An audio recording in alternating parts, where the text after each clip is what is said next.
No, wait. Gosh, wait a second. Good afternoon. This is Neil here with the Off It Radio Show, and I'm here with my little series called Who's Who in Santa Cruz. This over here to the left on the side of the camera is my friend Jamie Jansen. She is the proprietor of Santa Cruz Court in Santa Cruz and Santa Cruz Court in Watsonville. And she's been a sponsor of the show for over 10 years, and I want to thank her for that. And today we're going to learn about ketamine and ketamine treatment from Dr. Eugene. Of course, you better pronounce your last name because I'm going to get it all wrong. Santillano, thank you. Not that hard. Okay, so ketamine is what? I know nothing about it, so this is going to be learning from me. Yeah, so what's most important for people to understand is that ketamine is a medication that is FDA approved and has been used since 1970 with FDA approval in the operational room, right? So in the operating room, this medication has been used as an anesthetic, and that's how it's FDA approved. Okay. When we're using it here in the clinic, we're using it off-label. Off-label means that it has found a niche for use that is a reasonable use, but not something that is FDA approved. Okay. And the reason why we're having this conversation is because it's not FDA approved. It will never be approved by Medicare. Okay. Because Medicare won't approve it, it won't be approved by commercial insurance. Okay. So there are locations where you can receive this medication, and I'll tell you that over 1,000 universities have used this in protocols to try and demonstrate the effectiveness of ketamine in various ways. And I will say that there's some really neat research out there that demonstrates that ketamine has an opportunity that has been underutilized. Okay. So if I sit here in the chair and receive the ketamine treatment for you, what is it doing to my body, and what's it fixing? Why should I take it? Why should I be? I have insurance, but obviously if I go to my insurance company, they're not going to allow me to have that. So. Well, and the reason why we started doing ketamine is because we work with the body, and now we're working with the mind, because in order to heal the physical, we got to heal the mental. Yes. And in the last couple of years, it's really come to the forefront of community about having like really strong mental health and working on mental health. And so we partnered with Eugene and Ketamine Santa Cruz to bring ketamine therapy. So there's 3 different ways that Dr. Eugene brings it to the people. There's 3 different ways? Yeah. Well, let me tell you about all the ways that ketamine is utilized, and then I'll tell you why we chose to use intravenous ketamine as the primary treatment here at Santa Cruz Court. So ketamine, you asked how it works. Yes. And why would someone use it? So let me start with those 2 questions. Okay. Right? The first thing is that ketamine, when it enters your body, if it gets to the brain, which is what we want it to do, it helps with changing your nerves, right? It helps wake up some of the neurochemicals that have been maybe dormant because of long-term emotional traumas, right? So long-term depression, long-term anxiety. So a lot of people use the word PTSD or the phrase post-traumatic stress disorder to understand that this medication has been used and has a lot of encouragement for use in depression, severe depression especially, and post-traumatic stress disorder. And so let me just go ahead and jump forward to 2019. In 2019, ketamine got a little bit of a boost, and that boost came in an FDA-approved version of ketamine. So the FDA-approved version of ketamine is called S-ketamine. Okay. The brand name is Spravato, and S-ketamine was brought to the market to help people with what was the initial indication in 2019, which is multi-drug resistant depression. So what does that mean? Multi-drug resistant depression meant that people needed to be on several depression medications or treatments, so therapy, for example, is another treatment, that have not adequately addressed their depression, and so then they were put into an opportunity to use this medication. Okay. And this medication has a 70% effectiveness for people who have failed other traditional medications. So it's pretty great. 2019, the FDA approved Spravato, and Spravato is given by nasal form by a trained professional in an office, and people have to stay there for 2 hours. Okay. So when I talk about the ethical use of ketamine, it's really talking about the use of medication that's being delivered directly by a medical professional and that you're being monitored and you're at the location where the medication is being administered, right? So that's really an important detail to understand, that there's a lot of ketamine that's currently being circulated online. If you look at ketamine at home, there's several companies that will do a medical consultation over the internet and mail you ketamine at home. And the difference is the mode of delivery. Is the what? The mode of delivery, how Okay. you're receiving the medicine. Okay. So let's go back to the FDA approved version, the Yeah. Spravato. Spravato was actually brought to the market in 2019 by a very, I'm going to say, influential doctor in the ketamine space. His name was Carlos Zarate. He was one of the team that brought Spravato to market. But Dr. Zarate witnessed ketamine's effectiveness at the National Institute of Mental Health. And in the year 2000, early 2000s, he was using ketamine IV because some smart people around the country started whispering, and he said, okay, let's try it. Yeah. And he was amazed. Yeah. He was blown away. Okay. 70% of people that had been on at least 5 different medications came to him and had response. And as a matter of fact, in his early interviews, he was saying, why are we looking at any other medications when this medication has such an amazing and rapid response? What he noticed was that people were feeling better within hours, and definitely usually within days of one administration of Okay. ketamine. So then the question is, okay, well, how many times do I have to receive ketamine? And thanks to the information from the National Institute of Mental Health, they recognized that the medication lasted circulating, effective to reduce severe depression and severe suicidal ideation for about 4 days.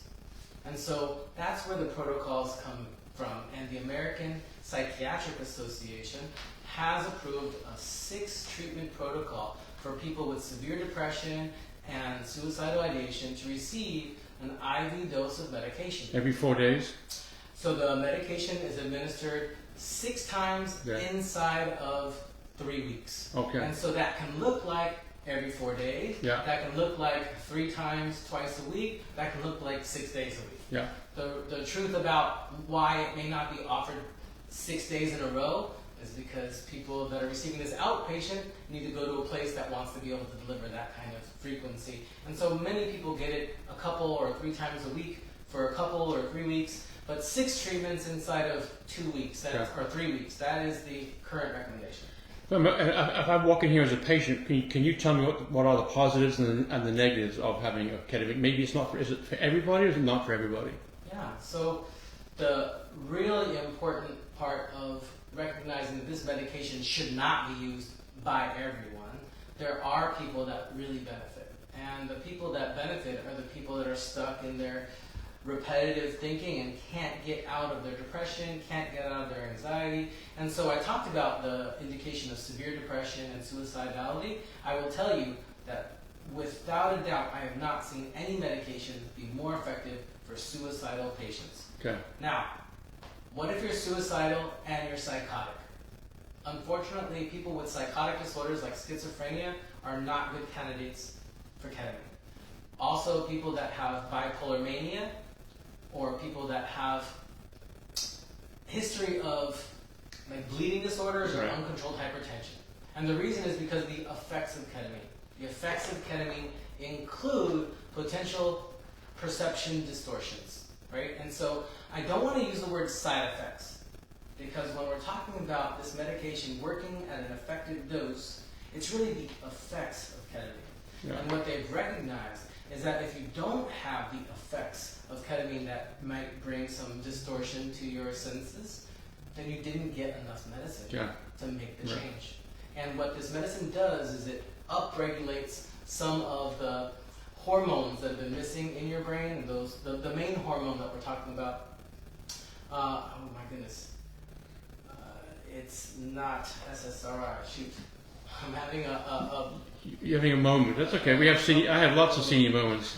glutamate. Plenty. Glutamate. Okay. I turn left, I'm supposed to go right, and I'm supposed to go left. It's an upregulation of glutamate. Yeah. So glutamate is the thing that really gets upregulated and downstream. There's Right. other hormones that get affected. But the good news is this is a pathway that's different than the majority of the other antidepressants. So the majority of the other antidepressants really focus on serotonin. There's one medication that really focuses on dopamine, but this is the only one that really gives you a really big bolus of glutamate circulating in your brain. And that's why it's different. What if I'm a new patient coming in here for the first time, just to ask, maybe I watch this video and I check it, I want to come check it out. What questions do you ask would you ask me as being the receiver of the ketamine, or the patient, your patient? What would you ask me as your patient? Well, before they even do any ketamine, Dr. Santillano does a ketamine care assessment, and the ketamine care assessment is an hour to an hour and a half of an in-depth history to make sure that this is the right medication for you. Okay. People who want to work through their trauma and their anxiety and depression, this is the right medication for you. If you're just wanting to escape, this isn't the medication for you. So I'm going to walk out of here going, I'm going to be like the new Jesse Owens, for crying out loud, right? I mean, a great athlete. I'd be just full of, as they say back home in England, full of piss and vinegar. Interestingly enough, this medication doesn't have the ability to be controlled. Okay. So one of the things that's true is some people come in here with an expectation. Yeah. And I try to help people understand that expectations are the best way to invite disappointment into your life. And so what can we hope for? We can come in with some intention, but the truth is the medicine is going to take us to wherever it needs to take us, and we don't have any control over what ketamine does. And one of the things that's true is if you've had one ketamine experience, you've only had one ketamine experience, and you're not going to have the same experience the next time you use the medication. So it may work for each person's individual, so it may nothing. I may receive nothing, but the next person receives a great deal. Actually, 70% of people have a positive experience with ketamine, especially when they have some kind of issue that's causing them depression or anxiety, something that's keeping their emotional pathway, maybe hyperactive. So people who are feeling like they're in a deeper depression, when they receive ketamine, they feel like the depression doesn't actually get as deep. Right? They seem to feel like their emotional regulation improves. It's more of a flat line than that. Another benefit I've heard is people who have trouble with sleeping will suddenly be able to sleep. And people who have had suicidal ideation don't think about taking their lives, and they don't understand how they could have lived with that thought, and then now they don't have that thought anymore, right? They get confused about how that thought could have been erased from their usual life. And when people call in, I can do like a pre-screening, and then I forward them over to Dr. Santillano, and I've done it 6 times in a 3-week period. And what I found is that, like he said, every time I did it, it was a different experience. For you or for the patient? For me, when I did it. And I had a few different traumatic events, like I lived through a fire, and I didn't realize how traumatic it was until I relived it in my ketamine experience. And the difference in reliving it through ketamine is that I didn't have the emotional response. So is it like a high? Is it some kind of high you get from? It's like, for me, it was like it was like an out of body experience, and really, and maybe almost like a spiritual experience where I'm like realizing like base foundation beliefs were changed, like, oh, I'm lovable, or I am safe, or because the fire was like, I didn't realize how traumatic it was until I re-experienced it. And then ketamine had like a disassociative effect where now I can talk about this experience without the emotional anxiety around it. The other thing that's really cool, we talk about the word neuroplasticity. Neuroplasticity. Neuroplasticity. So neuro, the nerves in the brain. And the idea about the neuroplasticity is going back to those emotions, is that sometimes those emotions, those underlying emotions, are what keep us stuck in repetitive behaviors that are not good for us. And so if we can rewire our brain so that those emotions don't have the same control, then that neuroplasticity allows us to have some growth. So next question is, how can people just call in here? People call in here? That's it? They call and they say, hey, I'm interested in ketamine. And so our primary mode of delivery, like Dr. Santillano said, is intravenous.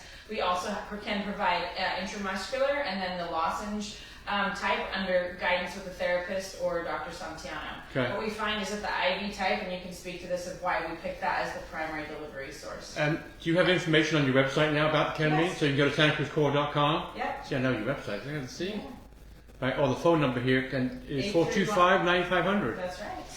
See. You.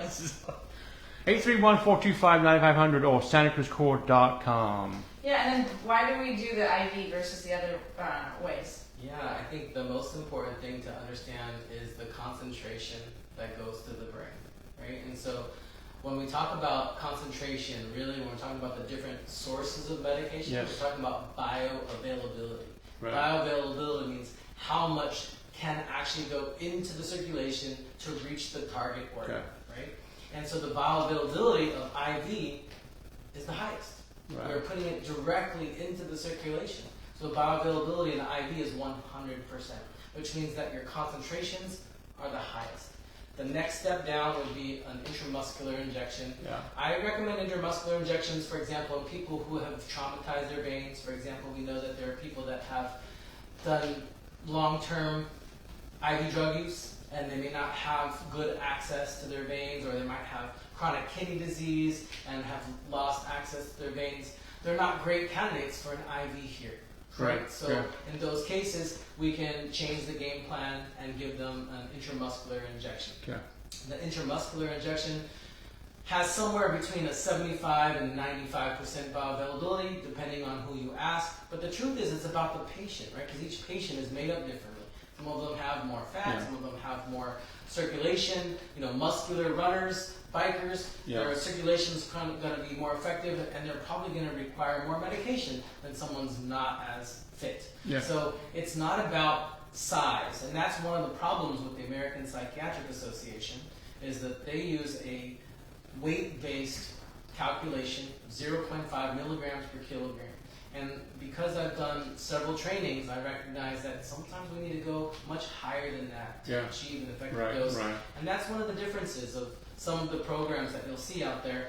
I have heard of one program locally that has a standard dose, like everyone gets one dose. I've gone to other places where they have a ceiling dose that doesn't approach what other places start as a beginning dose. So I think it's really important to understand that the medication does have to be personalized.